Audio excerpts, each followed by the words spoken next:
નમસ્કાર વિદ્યાર્થી મિત્રો, હવે પછીની પદ્ધતિઓમાં આપણે છંટકાવ પદ્ધતિ વિશે માર્ગદર્શન મેળવીશું.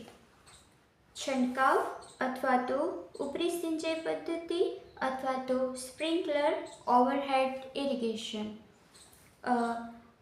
સિંચાઈ માટે છંટકાવ પદ્ધતિના પાક પર પાણીની સાથે સાથે વર્તુળાકાર રીતે વરસાદના રૂપમાં છંટકાવ કરવામાં આવે છે. આ પદ્ધતિ છે એ પદ્ધતિ વરસાદના સ્વરૂપમાં જેવી રીતે વરસાદ આવે છે તેવી રીતે છંટકાવ કરવામાં આવે છે. ત્યારબાદ છે દબાણની સાથે સાથે પાણી સ્ટેન્ડની સાથે લાગેલી પાઇપોના માધ્યમથી સ્પ્રિંકલર નોઝલની સાથે બળપૂર્વક કરવામાં આવે છે, જેથી નોઝલ પાણીના દબાણના કારણે ફરે છે અને પાતળા સ્પ્રેના રૂપમાં પાણી ફેલાય છે. હવે કહે છે કે પાઇપોની મદદથી સ્ટેન્ડ પર નોઝલ લગાવવામાં આવે છે અને સ્ટેન્ડ પર પાઇપ ફિટ કરવામાં આવે છે. ત્યારબાદ તેમાં નોઝલ ફિટ કરવામાં આવે છે અને એ નોઝલને પાણીનું પ્રેશર આપવામાં આવે છે, જેથી જે પાણી છે તે સ્પ્રેમાંથી વરસાદના સ્વરૂપમાં વર્તુળાકાર રીતે પાણી જે છે તે ફેલાય છે. ત્યારબાદ કહે છે કે પાણીને નિયંત્રિત માત્રામાં આપી શકાય છે, એકસરખી રીતે વહેંચી શકાય છે અને અન્ય પદ્ધતિની સરખામણીમાં વધારે કાર્યક્ષમ પદ્ધતિ છે. આ પહાડી અને અયોગ્ય ક્ષેત્રો માટે આદર્શ પદ્ધતિ છે. અહીં દર્શાવ્યું છે કે પાણી આપણે નિયત સમય મર્યાદામાં આપી શકીએ છીએ. ત્યારબાદ ઢોળાવવાળી કે અનિયંત્રિત જમીન છે, અસમતળ જમીન છે, તેમાં આ પદ્ધતિ અથવા તો પહાડોવાળી જમીનમાં પણ આ પદ્ધતિ છે એ આદર્શ પદ્ધતિ છે. જ્યાં અન્ય પદ્ધતિનો ઉપયોગ કરી શકાતો નથી ત્યાં સ્પ્રિંકલર પદ્ધતિ અગત્યની છે. હવે સ્પ્રિંકલર સિસ્ટમના પ્રમુખ ઘટક છે પંપ, મેઇન લાઇન, લેટેરલ પાઇપ અને સ્પ્રિંકલર એટલે કે ફુવારો. તો તેમના ઘટકો કયા કયા છે? પંપ છે, મુખ્ય લાઇન છે, પેટા પાઇપલાઇન છે, ત્યારબાદ છે સ્પ્રિંકલર. આટલા સાધનોનો ઉપયોગ કર્યા બાદ તમે સારું એવું સ્ટ્રક્ચર તમે કૌશલ્ય ધરાવતા વ્યક્તિ પાસે ફિટ કરાવી શકો છો. હવે કહે છે કે સ્પ્રિંકલર પદ્ધતિ છે તો તેમના ફાયદાઓ કયા છે અને ગેરફાયદાઓ કયા છે? તો તેમના લાભ અથવા તો ફાયદાઓ સમજીએ. તેનો ઉપયોગ ઊંચી નીચી જમીનની સિંચાઈ માટે કરી શકાય છે. એટલે કે જમીન છે એ ઢોળાવવાળી હોય, અસમતળ હોય કે પહાડી ક્ષેત્ર છે, ત્યાં પણ આ પદ્ધતિનો ઉપયોગ આપણે સિંચાઈ માટે કરી શકીએ છીએ. બીજું છે કૃષિ સાધનોના ઉપયોગ દરમિયાન કોઈ અડચણ નથી. મતલબ કે જ્યારે આપણે ખેતી કાર્ય કરતા હોય ત્યારે કોઈ પણ કૃષિ સાધનોને આ પદ્ધતિ અડચણરૂપ થતી નથી. ત્રીજો છે પાણીની બચત 30થી 35% સુધીની છે. આ પદ્ધતિમાં પાણીની બચત 30થી 35% સુધીની બચત થાય છે. હવે આ પદ્ધતિમાં ખાતર અને જંતુનાશક દવાઓ પણ લગાવી શકાય છે. કે આ પદ્ધતિમાં તમે પાણીની સાથે સાથે દવાઓ કે ખાતરનું સંમિશ્રણ કરીને તમે ઉપયોગ કરી શકો છો. પછી કહે છે કે પાકની જરૂરિયાત મુજબ પાણીના પ્રમાણને નિયંત્રિત કરી શકાય છે. કે જરૂર મુજબ જ પાકને આપણે પાણી આપી શકીએ છીએ. એ પણ કુદરતી જેવી રીતે વરસાદના સ્વરૂપમાં મળે છે તે મુજબ, અને તેમને આપણે સમય મર્યાદામાં પણ નિયંત્રિત કરી શકીએ છીએ અને તેના પ્રવાહ દરને પણ નિયંત્રિત કરી શકીએ છીએ. હવે કહે છે કે સિંચાઈ માટે જમીનનો વધુ વિસ્તાર આવરી શકાય છે. કે સમગ્ર જમીનનો વિસ્તારને આવરી શકાય છે. ત્યારબાદ છે ઠંડીના સમય દરમિયાન હિમને નિયંત્રિત કરવા આ પદ્ધતિ ઉપયોગી છે. જ્યારે શિયાળાની સિઝન હોય કે ઠંડીને નિયંત્રિત કરવી હોય છે ત્યારે આ પદ્ધતિનો ઉપયોગ કરી આપણે સારું એવું ઠંડીનું નિયંત્રણ કરી શકીએ છીએ. ત્યારબાદ છે નુકસાન, ગેરફાયદાઓ. તો પ્રથમ છે સ્થાપના અને જાળવણીનો ખર્ચ ખૂબ જ વધારે આવે છે, કે શરૂઆતી ખર્ચ છે તે તેમનો ખૂબ જ વધુ આવે છે. ત્યારબાદ છે ઊંચા વાયુ વેગથી પાણીની વિતરણ પદ્ધતિથી પ્રભાવિત થાય છે.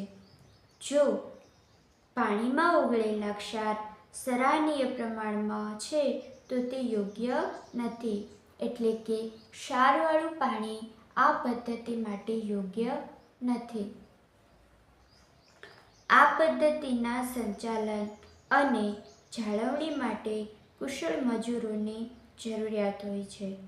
અહીં કહેવામાં આવ્યું છે કે જો તમારે આ પદ્ધતિ સારી રીતે વ્યવસ્થિત ગોઠવવી હશે, સારી રીતે ખેતર કે જમીનમાં તમારે પ્રસ્થાપિત કરવી હશે તો તમારે કૌશલ્ય ધરાવતા મજૂરોની જરૂર પડશે. ત્યારબાદ કહે છે વધારે અંતરવાળી લાંબા સમયમાં પાકની પરિસ્થિતિમાં આ ઉપયોગી નથી. મતલબ કે વધારે અથવા તો લાંબા અંતરના પાકમાં આ પદ્ધતિ ઉપયોગી નથી. હવે પછીનું આપણે જાણવાનું છે ટપક સિંચાઈ પદ્ધતિ વિશે આપણે માર્ગદર્શન મેળવીશું. ટપક સિંચાઈ પદ્ધતિની આપણે જાણકારી મેળવીએ તે પહેલાં આપણે જાણીએ કે ટપક સિંચાઈ પદ્ધતિ એ આજના ટેકનિકલ યુગમાં સૌથી વધારે ઉપયોગ થતી પદ્ધતિ છે અને આ પદ્ધતિ સૌથી વધારે પાણીનો ઓછો બગાડ કરે છે. સાથે સાથે ખૂબ જ ઉપયોગી પદ્ધતિ છે. તો હવે જાણીએ કે પાઠ્યપુસ્તક અનુસાર શું કહેવામાં આવ્યું છે. તો આ પદ્ધતિને ટ્રિકલ, યુક્તિ અથવા તો સિંચાઈના રૂપમાં ઓળખવામાં આવે છે. તો કહે છે કે આ પદ્ધતિ છે એમને ઘણા નામોથી ઓળખી શકાય છે. યુક્તિ, ટ્રિકલ અથવા તો સૂક્ષ્મ સિંચાઈ પદ્ધતિના રૂપમાં ઓળખવામાં આવે છે. જે પાણીનો પુરવઠો અસતત રીતે સ્ત્રાવના માધ્યમથી ધીમા દર પર નિરંતર ટીપાં જમીનની સપાટી પર સીધા મૂળ વિસ્તાર પર કરે છે. કે આ પદ્ધતિમાં જે પાઇપલાઇન છે તેમાંથી આવતું જે પાણી છે તે સીધા તેમના ટીપાં, મતલબ કે પાણી છે એ માત્ર ટીપાના સ્વરૂપમાં મળે છે અને એ ટીપાં છે પાણીના સીધા જમીનની સપાટી પર સીધા મૂળના વિસ્તારમાં પડે છે. આથી જે જમીનનો વિસ્તાર છે, મતલબ કે છોડનો જે વિસ્તાર છે તેના મૂળના વિસ્તાર પર જ તેમને પાણી મળે છે અને સમગ્ર જમીન છે તે સતત ને સતત તે વિસ્તારમાં ભીની રહે છે અને મૂળ વિસ્તાર સીધા પડે છે અને સતત ભીના હોય છે. આ પદ્ધતિ ખાતર અને રસાયણ સંશોધન લાગુ કરી શકાય છે. અહીં કહેવામાં આવ્યું છે કે આપણે ટપક સિંચાઈ પદ્ધતિના પાણી સાથે સાથે તેમની પાઇપલાઇનમાં આપણે ખાતર અથવા તો જંતુનાશક દવાઓ પણ ઉપયોગ કરી શકીએ. રોગનાશક દવાઓ પણ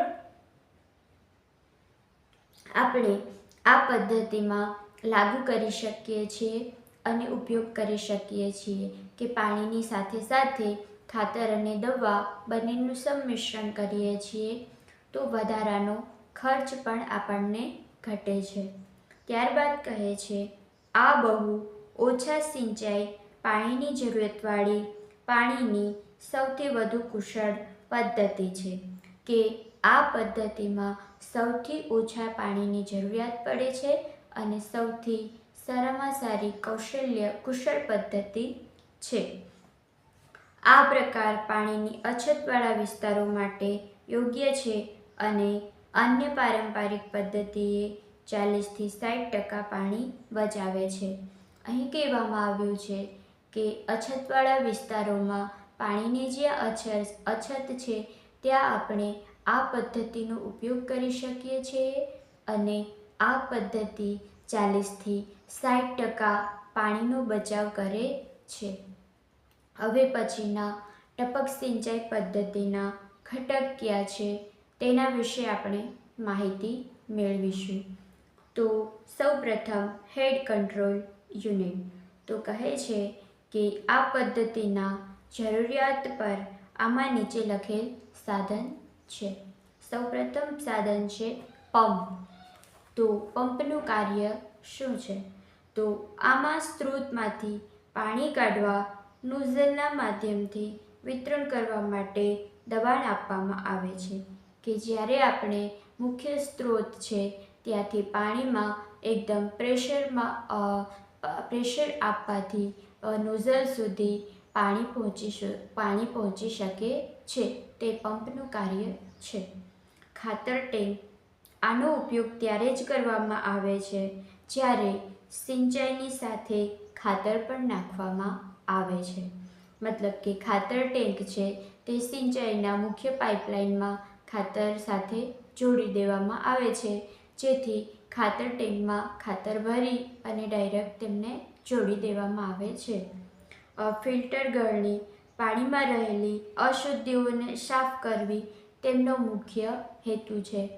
અહીં કહેવામાં આવ્યું છે કે આપણે પાણીમાં રહેલી અશુદ્ધિઓને સાફ કરવા માટે ફિલ્ટર ગળણીનો ઉપયોગ કરીએ છીએ. ત્યારબાદ છે મુખ્ય લાઇન અથવા તો પેટા પાઇપલાઇન. તો તે પાણીના સ્ત્રોતમાંથી બાજુના પાણીના વિતરણ માટે લચીલા મરોડદાર કાળા પોલ્વિનાઇલ પાઇપ છે. મતલબ કે પીવીસીનું પૂરું નામ આપણને આપ્યું છે કાળા પોલ્વિનાઇલ ક્લોરાઇડ પીવીસીનું નામ છે. અને એ છે તે આપણે આજુબાજુમાં પાણી છે એનું વહન માટે તેમને મુખ્ય પાઇપલાઇન સાથે ફિટ કરી શકીએ. મુખ્ય પાઇપલાઇન સાથે પેટા પાઇપલાઇન ફિટ કરી અને પાણીનું વહન શક્ય બને છે. બાજુની રેખાઓ કહે છે તો એમાં છે 1 થી 1.25 સેમી વ્યાસના કાળા મરોડદાર પીવીસી પાઇપ હોય છે. તે મુખ્ય અથવા તો પેટાથી દૂર ખસે છે અને બાજુ સામાન્ય રીતે સમાંતર રાખવામાં આવે છે. પછી એમીટર્સ અથવા તો ડીપર્સ. તો તે બાજુના નિયમિત અંતર પર નક્કી થાય છે અને ડ્રીપ પદ્ધતિમાં સૌથી મહત્વપૂર્ણ ઘટક છે અને તે પાણીના પ્રવાહના દરને નિયંત્રિત કરે છે. તો એમીટર્સ અથવા તો ડીપર્સ છે તે પાણીના પ્રવાહનો દર કેટલો રાખવો તે નક્કી કરે છે. તે મુજબ આપણે પાણીનો પ્રવાહ આપણે નક્કી કરી શકીએ છીએ. હવે પછી આ પદ્ધતિના આપણે લાભ અથવા તો ફાયદાઓ વિશે માહિતી મેળવીએ. સૌપ્રથમ જોઈએ તો પ્રથમ મુદ્દો કહે છે કે 80થી 90% પાણીના ઉપયોગની કાર્યક્ષમતાવાળી સૌથી કુશળ પદ્ધતિ છે. બીજો પોઈન્ટ કહે છે કે 40થી 60% સુધી પાણી બચાવે છે. આ પદ્ધતિ પ્રવાહી ખાતરના સીધા મૂળ વિસ્તારના પુરવઠાની સુવિધાને આપે છે. છોડની ઉપજમાં 10થી 15% સુધીનો વધારો થાય છે. નીંદણની સમસ્યા અને મહેનત પણ ઓછી લાગે છે. પછી ઢાળ અથવા તો અયોગ્ય જમીન માટે આદર્શ અને ખાસ કરીને પહાડો પર આ પદ્ધતિ આદર્શ પદ્ધતિ છે. હવે કહે છે કે નુકસાન શું છે? તો કે સ્થાપનાની કિંમત વધારે આવે છે. મતલબ કે સ્થાપનાની કિંમત ખૂબ જ વધારે આવે છે. શરૂઆતી ખર્ચ છે એ ખૂબ જ વધારે પડતો આવે છે. બીજું છે આની નિયમિત સંભાળ અને જાળવણી જરૂરિયાત હોય છે. મતલબ કે આ પદ્ધતિમાં નિયમિત દરેક સાધનોની મતલબ કે એમના ઘટકોની જાળવણી કરવી જરૂરી છે. બીજું કહે છે, આને જાળવી રાખવા માટે સંચાલન કરવા માટે ટેકનિકલ કૌશલ્ય જરૂરી છે.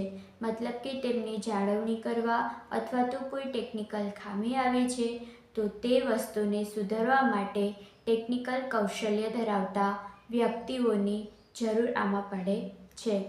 છેલ્લું છે, જ્યાં પાણી અથવા તો ભૂગર્ભમાં મોટા પ્રમાણમાં મીઠું હોય છે ત્યાં યોગ્ય નથી કે જે જમીન વિસ્તાર છે તો કે તે જમીનનો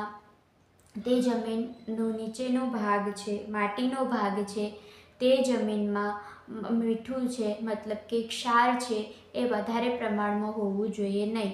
ત્યાં આ જો વધારે ક્ષારની સ્થિતિ હોય છે તો આ પદ્ધતિ ત્યાં લાગુ કરી શકાતી નથી.